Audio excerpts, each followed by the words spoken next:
ابراہیم علیہ السلام نے لوگوں کے ساتھ عیدگاہ جانے سے انکار کیا اور عذر پیش کیا کہ وہ بیمار ہیں۔ وہ لوگ آپ کو چھوڑ کر چلے گئے۔ بعد میں ابراہیم علیہ السلام ان بتوں کے پاس گئے، دیکھا کہ ان کے سامنے کھانا پڑا ہے۔ چونکہ سب لوگ کھانا لائے تھے اس لیے یہ کھانا بہت زیادہ تھا، لیکن ان جھوٹے معبودوں نے اسے کھانا تو درکنار اس کو چھوا تک نہ تھا۔ ابراہیم علیہ السلام نے انہیں مخاطب کر کے کہا، یہ اتنا کھانا تمہارے سامنے پڑا ہے، تم اس کو کھاتے کیوں نہیں؟ تمہیں کیا ہو گیا کہ بات تک نہیں کرتے؟ پھر پوری قوت سے دائیں ہاتھ سے کلہاڑا مار کر ان کے ٹکڑے ٹکڑے کر دیے، لیکن بڑے بت کو چھوڑ دیا تاکہ سب اسی کی طرف رجوع کریں۔ تمام چھوٹے بتوں کو توڑ کر کلہاڑا اس بڑے بت کے کندھے پر رکھ دیا۔ مشرکین میلے سے لوٹے تو دیکھا ان کے سارے معبود اوندھے منہ ٹوٹے پھوٹے پڑے ہیں، ان کے تمام معبودوں کو توڑ دیا گیا تھا۔ وہ حیران رہ گئے کہ یہ کیسے ہو گیا، کس نے کیا؟ کہنے لگے، یہ کام کس ظالم کا ہے؟ اس نے ہمارے معبودوں کی توہین کی ہے۔ اس وقت جن لوگوں نے ابراہیم علیہ السلام کا وہ کلام سنا تھا انہیں ان کا خیال آ گیا۔ کہنے لگے، وہ نوجوان جس کا نام ابراہیم ہے اسے ہم نے اپنے بتوں کی مذمت کرتے سنا ہے۔ اللہ کی قدرت کہ ابراہیم علیہ السلام کا جو مقصد تھا وہ خود بخود پورا ہو رہا تھا۔ قوم کے لوگ مشورہ کر رہے تھے کہ سب کو جمع کرو اور اسے بلاؤ، پھر اسے سزا دو۔ چنانچہ تمام اہل باطل چھوٹے بڑے جمع ہو گئے، کارروائی شروع ہو گئی۔ کہنے لگے، اے ابراہیم، ہمارے معبودوں کے ساتھ یہ لغو حرکت تو نے کی ہے۔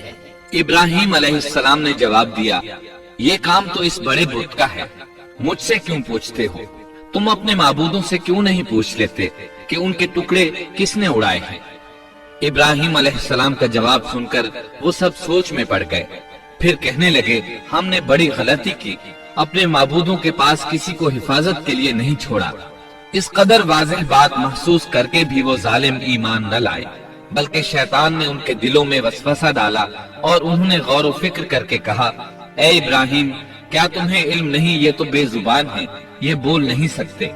اب ابراہیم علیہ السلام نے فرمایا، تب پھر تم اللہ کے سوا اس چیز کی عبادت کرتے ہو جو تمہیں کچھ بھی نفع نہ دے سکے اور نہ نقصان پہنچا سکے۔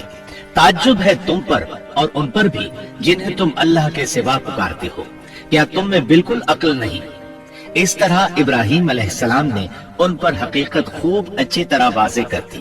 ان سے فرمایا، تم ان کی پوجا کرتے ہو جن کو تم خود تراشتے ہو، یعنی ان کا حال تو یہ ہے کہ تم نے ان کو خود اپنے ہاتھوں سے تراشا اور ان کی عبادت کرنے لگے، جبکہ تمہیں اور تمہاری بنائی ہوئی چیزوں کو اللہ ہی نے پیدا کیا ہے۔ ابراہیم علیہ السلام نے ایک کلہاڑے کی مدد سے ان سب بتوں کو تہس نہس کر دیا تھا۔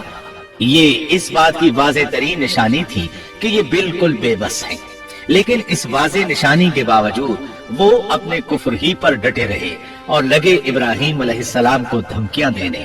کہنے لگے، اس کے لیے ایک آتش کدہ بناؤ اور اسے اس دہکتی آگ میں ڈال دو۔ پھر ان لوگوں نے ایک چٹیل میدان کا انتخاب کیا جہاں مٹی نام کی کوئی چیز نہیں تھی۔ اس میدان کو پتھروں کی باڑ کے ساتھ گھیر دیا گیا۔ پھر سب لوگوں کو حکم دیا گیا کہ وہ لکڑیاں جمع کر کے اس گھیری ہوئی جگہ میں رکھیں۔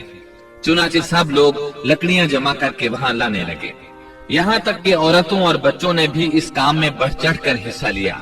میدان میں اتنی لکڑیاں جمع ہو گئیں کہ زمین نظر نہیں آتی تھی۔ یہ لکڑیاں زمین پر ایک اونچی دیوار محسوس ہوتی تھی۔ پھر ان لکڑیوں کو آگ لگائی گئی۔ جب آگ کے شعلے آسمان سے باتیں کرنے لگے تو انہوں نے ابراہیم علیہ السلام کو آگ میں ڈالنے کے لیے ایک جھولا تیار کیا۔ اس میں سیدنا ابراہیم علیہ السلام کو رکھا گیا۔ اس وقت آپ نے یہ دعا پڑھی، حسبنا اللہ ونعم الوکیل۔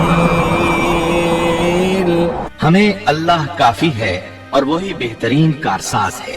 یہ کلمہ ہر محتاج اور مصیبت زدہ کو پڑھنا چاہیے۔ بخاری میں ہے، رسول اللہ صلی اللہ علیہ وسلم نے فرمایا، حسبنا اللہ و نعم الوکیل ابراہیم علیہ السلام نے اس وقت فرمایا تھا جب انہیں آگ میں پھینکا جانے لگا تھا۔ مطلب یہ کہ ہم اللہ ہی پر بھروسہ کرتے ہیں